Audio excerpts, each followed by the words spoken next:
अस्सलाम वालेकुम, आदाब। ज़रा टाइम्स की बराह रास्त नशरियात Jammu and Kashmir state of the economy programme के इस खुसूसी शुमारे में आप सबका वेलकम और इस्तकबाल है। मैं हूं आपका मेजबान मोहम्मद सादिक लोन। आज के प्रोग्राम में हम बात करेंगे agri innovation in Jammu Kashmir, adaptability and scalability. नाज़रीन किराम, हस्ब ज़ुहूर आज के प्रोग्राम में भी हमने कई मोअज़्ज़ज़ मेहमानों को मदऊ किया है जो जम्मू कश्मीर में एग्री इनोवेशन के मुतालिक अपने तासुरात पेश करेंगे। लेकिन आज के प्रोग्राम की खास बात यह है कि इसमें हमने सुकास्ट जम्मू और सुकास्ट कश्मीर, ज़रूरी यूनिवर्सिटी जम्मू और श्रीनगर शालीमार में है, वहां के रिसर्च स्कॉलर्स के साथ साथ कई स्टूडेंट्स को भी मदऊ किया है और वहां के कुछ प्रोफेसर साहिबान भी हमारे साथ मौजूद है। इससे पहले कि हम प्रोग्राम को आगे बढ़ाएं, मैं आज के जितने भी पैनलिस्ट्स हैं उनका तारुफ कराना चाहूंगा। हमारे साथ इस प्रोग्राम में शामिल हैं डॉक्टर नजीर अहमद गनाई साहब, director planning and monitoring SKUAST Kashmir, professor Prashant Bakshi साहब, associate professor division of fruit science SKUAST Jammu, doctor Rafiq Ahmad Shah साहब, junior research fellow, Ambri apple research centre Shopian, doctor Uvais Ali Wani साहब, soil science and agriculture chemistry Shalimar ज़रूरी यूनिवर्सिटी श्रीनगर, वर्दा शाह साहिबा पीएचडी स्कॉलर हैं floriculture and landscape architecture SKUAST Kashmir में, रियाज अशरफ साहब MTech student division of soil and water conservation, Ahmad Bashir साहब MTech student in agriculture engineering, doctor Amreen Hamdani साहिबा PhD scholar SKUAST Kashmir, mister Humayun Shabir SKUAST Kashmir, miss Richa Sharma SKUAST Jammu, Ritika Sharma Jammu से जम्मू ज़रूरी यूनिवर्सिटी से, और मिताली चौधरी साहिबा जम्मू की ज़रूरी यूनिवर्सिटी। आप तमाम मेहमानों का, पैनलिस्ट का इस मजलिस में खैर मकदम और इस्तकबाल है। प्रोग्राम को आगे बढ़ाते हुए डॉक्टर प्रशांत बख्शी साहब हमारे साथ शामिल प्रोग्राम है। नाज़रीन किराम, आपको बताता चलो, यहाँ पर जहां तक ज़रूरी यूनिवर्सिटी जम्मू का ताल्लुक है, वहां पर भी अच्छी खासी रिसर्च हो रही है और खासतौर पर प्रशांत बख्शी साहब की अगर बात करेंगे तो उनके सुपरविजन में भी बहुत अच्छी रिसर्च हो रही है फ्रूट साइंसेस या बाकी जो अलाइड सेक्टर्स उन पर। हाल ही में हमने देखा एक इनोवेटिव कदम उठाया प्रशांत बख्शी साहब ने, जो एक तो खुद पर्सनली अगर उनकी हम तारीफ करेंगे, उनके डिवीजन की हम बात करेंगे या उनके ग्रुप की बात करेंगे, उन्होंने एनवायरमेंटल डे के मौके पर एक ऐसा कदम उठाया जिसमें उन्होंने इनके स्टूडेंट्स ने अपने घरों में या डिफरेंट एरियाज में जहां पर वो रहते हैं, उन्होंने वहां पर प्लांटेशन की, ट्रीज प्लांट के प्लांट्स लगाए। तो फिर उनकी एक वीडियो बनाई और इस वीडियो में ये बताया कि इस प्लांट की क्या अहमियत है, इसकी क्या यूजेबिलिटी वगैरह सब चीजें उस वीडियो में उन्होंने बताई। और वो वीडियो जो है वो खासा मकबूल हुआ एग्रीकल्चर सेक्टर्स में, सोशल सेक्टर्स में। तो हम उसी पस मंजर में, इसी बैकड्रॉप में हम जानना चाहेंगे डॉक्टर प्रशांत बख्शी साहब से, ये आइडिया कहाँ से मिला और इसकी क्या लर्निंग्स थी। डॉक्टर प्रशांत बख्शी साहब, पहले आप अनम्यूट कीजिएगा, आपका म्यूट पे है सर। जी सादिक साहब, सबसे पहले आपका ज़ियारा टाइम्स के एडिटर साहब का सबका मैं शुक्रिया करता हूं कि आपने हमारे बच्चों का जो ये प्रयास था इसको आगे लेके आए। सबसे पहले आपके माध्यम से मैं सभी को ये अनुरोध करना चाहता हूं कि आप भी अपने हाथों से कुछ प्लांट्स लगाएं। अभी जैसा हमने देखा कि ये जो समय चल रहा है, प्लांट्स ये इकलौता ऐसा सोर्स है जो ऑक्सीजन बनाते हैं। अगर हम देखें तो हम नेचुरल सपोर्ट सिस्टम से आर्टिफिशियल सपोर्ट सिस्टम में आ गए। अब हम ऑक्सीजन सिलेंडर की डिमांड बढ़ गई, हम आर्टिफिशियल ऑक्सीजन को ढूंढ रहे हैं। तो क्यों ना हम लोगों में अवेयरनेस लेके जाएं, लोगों को इसके लिए जागरूक करें कि आप अपने हाथ से प्लांट लगाएं। सर, आपसे ये बताते हुए मुझे बहुत खुशी महसूस होती है कि 2016 में एक आइडिया मेरे दिमाग में आया कि क्यों ना बच्चों को इन्वॉल्व करके हम प्लांटिंग शुरू करें। तो इसका आगाज, अगर इसकी हम स्टोरी पीछे की मैं बताऊं तो मेरे पिताजी इसके पीछे मेन कारण थे, क्योंकि जब मेरी सर पोस्टिंग भद्रवा में थी तो मैं वहां पर एज ए रिसर्च साइंटिस्ट था। मैं शालीमार गया कुछ एप्पल के प्लांट्स लेने के लिए, तो पिताजी ने कहा कि उधर से कुछ 5-10 प्लांट अपनी पॉकेट से ला के इधर लगाओ।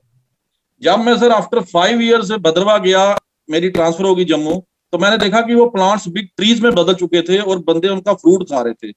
तो वो वहां से मेरे दिमाग में एक आइडिया आया।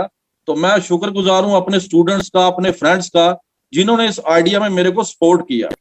अब सर एनवायरनमेंट डे की बात थी, तो मैंने अपने जो मेरे स्टूडेंट्स से मैंने उनको कहा कि क्यों ना बेटा, आज के लॉकडाउन के टाइम में हम कहीं पहुंच तो सकते नहीं, एक दूसरे से मिल भी नहीं सकते, बड़े बड़े आयोजन नहीं कर सकते, क्यों ना आप सभी अपने घर में प्लांट लगाओ, जिससे हम हर आदमी तक एक मैसेज पहुंचाएं कि आप अपने आप को इन्वॉल्व करो।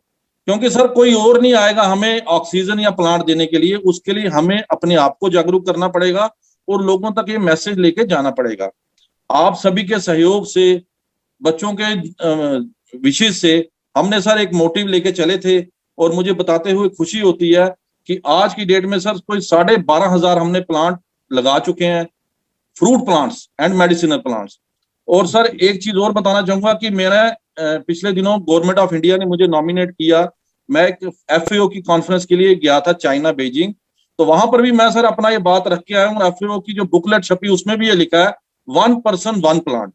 छोटे छोटे कदम है, छोटे छोटे प्रयास हैं, अगर सभी को हम लेके चलेंगे तो आशा यही है कि हमारा जो ये अभी हम चल रहे हैं ऑक्सीजन जो आर्टिफिशियल है उसको हम खत्म करके अपने आगे पीछे का जो एनवायरनमेंट है उसको भी अच्छा करेंगे। इसमें मेरे स्टूडेंट्स बड़ा सहयोग दे रहे हैं। बच्चे जो है, देखो सर, एक टीचर की जो पावर होती है उसके बच्चे ही होते हैं। तो मैं बड़ा खुश हूं कि जो ये 3-4 बच्चे आज हमारे साथ जुड़े हैं, इनको आपने मौका दिया, इनका भी एक्सपोजर होगा और ये भी इस मैसेज को आगे लेके जाएंगे। Because students are the ambassador of our university, students are the ambassador of whatsoever plan a teacher has, they are the ambassador, they have to carry forward. For that purpose I am very thankful. शुक्रिया, बहुत बहुत शुक्रिया प्रशांत साहब। यकीनी जो students थे वो nation को आगे ले जा रहे हैं। आज की जो स्टूडेंट्स वही कल के मेमार हो गए, वही कल के नेशन बिल्डर्स, कल के professor, teachers, politicians, what ever. तो लिहाजा स्टूडेंट्स में ये जागृति करना, स्टूडेंट्स में ये अवेयरनेस करना एक अच्छा कदम है। आगे बढ़ते हुए नाज़रीन किराम, क्योंकि हमारे प्रोग्राम का जो मौजू है आज एग्रीकल्चर इनोवेशन, ज़रूरी जो शोबे में हमारी जो टेक्निक्स नई आ रही है, नई तहकीक हो रही है या नई टेक्नोलॉजी आ रही है, इसी पे हम बात करेंगे। और बहुत सारे रिसर्च स्कॉलर्स और स्टूडेंट्स हमारे साथ जुड़े हैं, तो हम सुनना चाहेंगे हमारे जो मौजूद मेहमान डॉक्टर नजीर साहब, डॉक्टर प्रशांत साहब, ये भी सुनना चाहेंगे, मैं भी सुनना चाहूंगा, और हमारे नाजरीन को भी इश्तियाक होगा, वो भी इंतजार में है कि क्या हमारे नए बडिंग जो स्कॉलर्स है उन्होंने क्या तहकीक की है। तो हम उनसे जानेंगे उनकी क्या इनोवेशन है। हमारे जो इसमें प्रोग्राम में जो शामिल हो रहे हैं स्कॉलर्स हैं या स्टूडेंट्स हैं या कुछ लोग ऐसे हैं जिन्होंने PhD कंप्लीट किया है, हम उनसे जानेंगे कि एग्रीकल्चर सेक्टर में क्या इनोवेशन उन्होंने की है, क्या फवायद उनकी इनोवेशन से आएंगे और उससे क्या फायदा पड़ जाए, खासतौर पर जो पेंडेमिक के दौरान। तो अब सबसे पहले जो हमारे साथ रफीक अहमद शाह साहब है, डॉक्टर रफीक साहब अमरी एप्पल रिसर्च सेंटर शुपैन में इस वक्त रिसर्च कर रहे हैं। रफीक साहब, क्या है आपकी इनोवेशन, क्या करना चाहते हैं, आपके जहन में क्या प्रोग्राम है? रफीक साहब।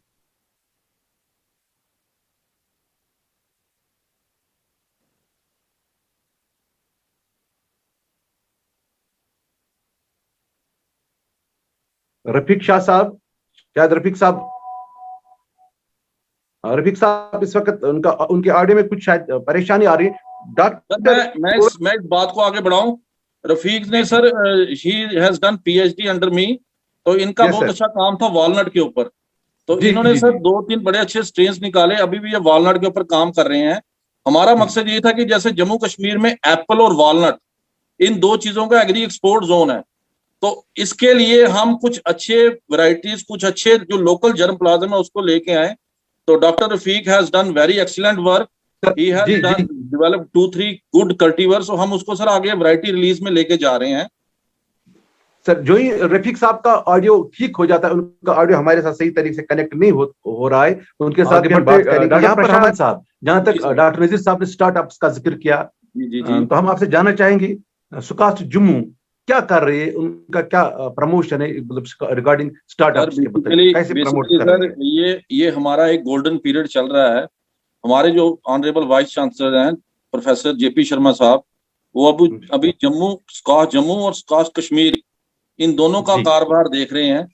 तो उनका सर मेन जो उनका फोकस एरिया मैं कहूँ वो इसी मतलब है कि कैसे हम यंग एंटरप्रेन्योर्स को एनकरेज करें। इधर सर जम्मू में हमारे जो एग्रीकल्चर इकोनॉमिक्स डिपार्टमेंट है, वहां पर हमने कुछ प्रोग्राम्स ऑर्गेनाइज कराए जिसमें ऑल इंडिया लेवल के स्टूडेंट्स आए थे। जैसे सर ने अभी बताया रफ्तार प्रोग्राम है सर, एक रफ्तार गवर्नमेंट ऑफ इंडिया का, जिसके अंदर जो वो अपना आइडिया लेके आएंगे, उस आइडिया को 10-15 दिन के लिए वो उधर रुकेंगे, वो उधर इम्प्लीमेंट करेंगे, और बाकी जो फैकल्टी मेंबर्स हैं, जब बाहर से लोग हैं, वो आके उसको देखेंगे ताकि उसको फिर आगे वो प्रमोट करें। तो एक सर आईआईटी का स्टूडेंट आया था, मेरी उससे बात हुई, वो वेजिटेबल और फ्रूट्स की जो डिग्रेडेशन हो जाती है आफ्टर हार्वेस्टिंग, उसके लिए उसने एक चैम्बर बनाया था कि कैसे हम आफ्टर हार्वेस्टिंग उस चैम्बर के अंदर उस फ्रूट को रखें ताकि उसकी जो शेल्फ लाइफ है उसको बढ़ाया जा सके। तो ऐसी छोटी छोटी जो चीजें हैं, इनको अगर हम आगे लेके आएंगे, बच्चे जो है ये फर्टाइल ब्रेन्स हैं, अगर ये इनोवेशंस को हम एक स्ट्रीमलाइन करें तो इन सभी को आगे नौकरी के लिए भागना नहीं पड़ेगा। They act as an entrepreneur, they give job to others. बिल्कुल, यकीनी सर, आपका शुक्रिया। प्रशांत आगे साहब, बढ़ते हैं, जो आपका आखिरी मैसेज क्या होगा इस प्रोग्राम के हवाले से लास्ट? सर मैं आप सभी का तो पहले शुक्रिया अदा करूंगा कि आपने, जैसे नजीर साहब ने पहले बोल दिया, कि आप सभी का बहुत बहुत शुक्रिया। बाकी जहां तक रही बात सर एकेडमिशियन की और रिसर्च की, तो जो हमारे ये यंग बडर्स इधर बैठे हैं, यंग स्टूडेंट्स, ये इस मैसेज को आगे लेके जाएंगे। आपके जो व्यूअर्स हैं वो इस मैसेज को लेके जाएंगे। जहां भी सर ये टेक्नोलॉजी की बात हम करते हैं तो हम ये कहते हैं कि जो हमारी यूनिवर्सिटी जो रिसर्च करके पैकेज लेके आती हैं, उन पैकेजेस में जो टेक्नोलॉजीज हैं उनको आप फार्मर तक लेके जाइए। तो आपके माध्यम से मैं सभी किसान भाइयों को यही मैसेज दूंगा कि जो जो प्रूवन टेक्नोलॉजीज हैं उनका आप यूज कीजिए ताकि आपको अच्छा प्रॉफिट मिल सके। इसमें मैं एक बात का सर यहाँ जिक्र ये करना चाहूंगा कि हमारे यहाँ पर जम्मू में स्ट्रॉबेरी को लेके मैंने एक इनिशिएटिव लिया था, और हमारा जो एक फार्मर था वो एक नेवी रिटायर ऑफिसर था, उसके साथ जुड़ के उसने हमारे से टेक्नोलॉजी ली। उसको मैंने सर मेरे पीआईडी के कुछ स्टूडेंट के कल्टीवर से, ईरानिया नबेला, मैंने उसको बताया, और सर जम्मू में स्ट्रॉबेरी का बड़ा अच्छा निकल के आया। जैसे बच्ची बात करी थी कंटेनर गार्डनिंग की, तो पहले यहाँ पर उनको मिलता था सर 3,000 सब्सिडी, अब वो बढ़ा के गवर्नमेंट ने कर दी 13,000। तो ऐसे जो छोटे छोटे कारोबार हैं, इससे और अच्छे से लोग जुड़ेंगे। आपका जो इसमें अहम रोल है वो इसलिए कि हमारी जो इनोवेशन है, हमारी जो रिसर्च है, वो केवीके के माध्यम से तो लोगों तक पहुंच रही है, लेकिन जो जनरल पब्लिक है जिन तक पहुंचना मुश्किल है, या जो फार्मर्स हैं जो फार फ्लंग एरियाज में रह रहे हैं, वो आपके थ्रू हमारा मैसेज उन तक जाएगा। और हमारा यही कोशिश रहेगी कि आप जो इसमें एक ब्रिज का काम कर रहे हैं, zero time is acting as a bridge between university and farmer. So for that, I am really thankful to you that you have given me an opportunity to my students, to student of SCOSS Kashmir, to interact with you, और हमारे views रखने के लिए आपने हमें time दिया, उसके लिए मैं आपका तहे दिल से शुक्रिया अदा करता हूँ। जी हाँ नाजरीन, ज़रा टाइम्स, हमेशा ज़रा टाइम्स की यही कोशिश रहेगी कि जितने भी इनोवेशंस हो रहे एग्रीकल्चर सेक्टर में, या हमारे जो फार्मर्स है या जो हमारे इंडस्ट्री है, उन तक एडवाइजरी पहुंचाने के लिए, उनकर जो हमारे एक्सपर्ट्स है उनकी बात पहुंचाने के लिए ज़रा टाइम्स हमेशा पेश रहेगा। आज के प्रोग्राम में पार्टिसिपेट करने के लिए जितने भी हमारे स्टूडेंट्स या रिसर्च स्कॉलर्स ने इसमें पार्टिसिपेट किया, उनका बहुत बहुत शुक्रिया। इसके अलावा डॉक्टर नजीर गनाई साहब, और ये नाइंसाफी होगी अगर मैं प्रशांत साहब का नाम नहीं लूंगा, क्योंकि प्रशांत साहब ही वो शख्स है जिनने इस प्रोग्राम के लिए हमें पहले तैयार किया। तो हम इस प्रोग्राम की वसात से आप तमाम जितने भी यहाँ पर पैनलिस्ट से आपका शुक्रिया अदा करेंगे, और हम चाहेंगे कि, और हम उम्मीद रखेंगे आज की प्रोग्राम की जो गुफ्तगू हुई है, इस गुफ्तगू के जरिए जो जनरल मैसेज है, जो जनरल अवाम है, हमारे फार्मर्स, हमारी इंडस्ट्री है, हमारा कॉमन पीपल, खास हमारे व्यूअर्स, उनको फायदा पहुंचेगा। आज के इस लाइव डिस्कशन का रिकॉर्डेड वीडियो हमारी वेबसाइट www.zeratimes.com और हमारे फेसबुक पेज पर भी अवेलेबल रहेगा। दीजिए इजाजत, शबा खैर। शबा खैर।